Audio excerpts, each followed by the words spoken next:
ദൈവത്തിന്റെ പേരിൽ, ദൈവങ്ങളുടെ പേരിൽ മനുഷ്യനെ തമ്മിൽ അടിപ്പിക്കരുത്. മതത്തിന്റെ പേരിൽ, ജാതിയുടെ പേരിൽ മനുഷ്യനെ തമ്മിൽ അടിപ്പിക്കരുത്. സത്യത്തിൽ അദ്ദേഹം പോരാടിയത് വിദ്വേഷത്തിന്റെ ക്യാമ്പയിനെതിരായി. വിദ്വേഷത്തിന്റെ പ്രചരണമാണെന്ന് നടന്നിരുന്നത്.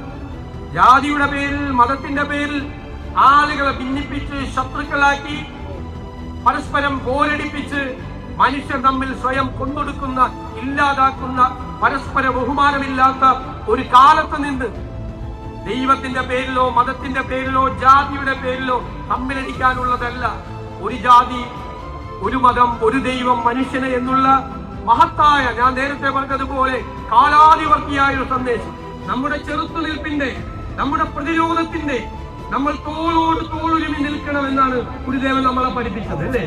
ഇതിനെല്ലാം ഈ വിദ്വേഷത്തിന്റെ പ്രചരണത്തിനെതിരായി നമ്മൾ തോളോട് തോളൊരുമി നിന്നുകൊണ്ട് ഞങ്ങൾ ഒരുമിച്ചാൽ, ഞങ്ങൾ ഒറ്റക്കെട്ടാൽ ഞങ്ങളെ തോൽപ്പിക്കാൻ നിങ്ങൾക്ക് കഴിയില്ല എന്ന് ഈ കാലത്തിന്റെ, ഈ കെട്ടകാലത്തിന്റെ വിശ്വസന്ധതികളോട് നമുക്ക് ഉറക്കെ പറയാൻ വേണം. അതാണ് ഗുരുദേവൻ നമ്മളോട് ആവശ്യപ്പെടുന്നത്.